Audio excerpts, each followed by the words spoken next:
ভোলা লক্ষ্মীপুরে ডেঞ্জার রুটে চলছে অবৈধ ট্রলারের দাপট। এ নিয়ে আরো জানাতে ভোলা থেকে যুক্ত হচ্ছেন সহকর্মী ছোটন সাহা। ছোটন, এ বিষয়ে কি বিস্তারিত তথ্য রয়েছে আপনার কাছে, জানাবেন? আপনাকে জানিয়ে রাখছি, এই রুটটি কিন্তু ডেঞ্জার জোনের আওতায় রয়েছে। অর্থাৎ 15 মার্চ থেকে 15 অক্টোবর পর্যন্ত এই যে 7 মাস কিন্তু এখানে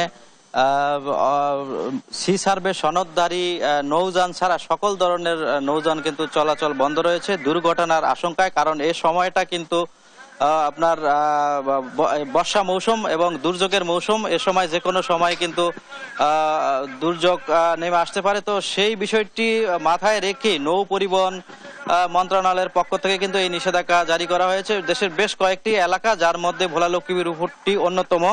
এই রুটে আসলে বর্তমানে চলাচল করছে 2টি লঞ্চ এবং 4টি সি ট্রাক, কিন্তু এটি অত্যন্ত গুরুত্বপূর্ণ একটি নৌপথ থাকার কারণে বিশেষ করে রাজধানী ঢাকা, চট্টগ্রাম সহ চলাচলের যে নৌপথ অথবা সড়ক পথের একমাত্র সহজ মাধ্যমটি হচ্ছে এই ইলিশা এটি, এবং এটিকে টার্নিং পয়েন্ট হিসেবেও কিন্তু বিবেচনা করা হয়ে থাকে এবং গুরুত্বপূর্ণ রুট থাকার কারণে প্রতিদিন হাজার হাজার যাত্রী কিন্তু এখানে যাতায়াত করে। কিন্তু সেখানে সমস্যাটি তৈরি হয়েছে, এখানে প্রয়োজনের তুলনায় লঞ্চ অনেকটা কম, এবং যে কারণে এই সুযোগটি নিয়ে যারা ট্রলার মালিক রয়েছেন, প্রভাবশালী চক্র, তারা এখানে অবৈধভাবে ট্রলার পারাপার করছে, যাত্রীদের পারাপার করছে, যে কারণে দুর্ঘটনার আশঙ্কা রয়েছে। আমরা একজন যাত্রীর সাথে কথা বলবো, তার কাছে জানতে চাইবো এই রুটটিতে তো বিপজ্জনক রূপ, তারপর আপনারা কেন যাতায়াতের চেষ্টা করছেন?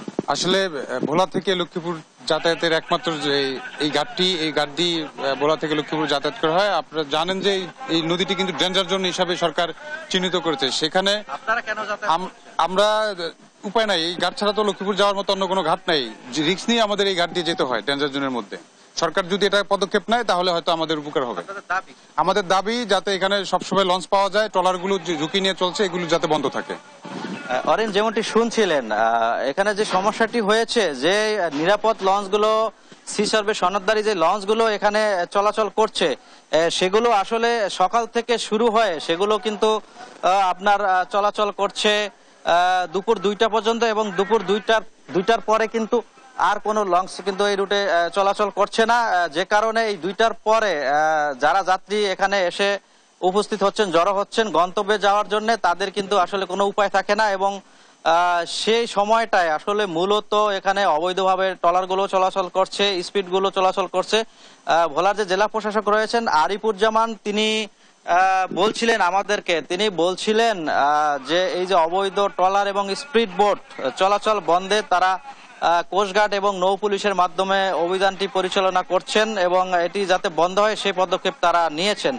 তবে যাত্রী সাধারণ বলছিল যে আসলে এই যে এটি চলাচল বন্ধের ক্ষেত্রে তাদের যে পদক্ষেপ, সেটি অনেকটা ঢিলে ঢালা থাকার কারণে অনেকটা বেপরা হয়ে পড়ছে ট্রলার মালিকরা, এবং তাদের কারণে এই যে দুর্ঘটনার ঝুঁকির আশঙ্কাও কিন্তু যাত্রীরা করছেন। এবং নৌ পুলিশ, আমরা যাত্রীরা যেমনটি বলছিল এবং ঘাটের যারা রয়েছেন তারা বলছিল যে আসলে এই যে নৌ পুলিশ যদিও এখানে দায়িত্ব পালন করছে, তারপরও দেখা যায় যে তাদের সম্মুখেই কিন্তু এই ধরনের ট্রলারগুলো যাত্রীদের ঝুঁকিপূর্ণভাবে পারাপার করছে, এবং এতে দুর্ঘটনার ঝুঁকি রয়েছে।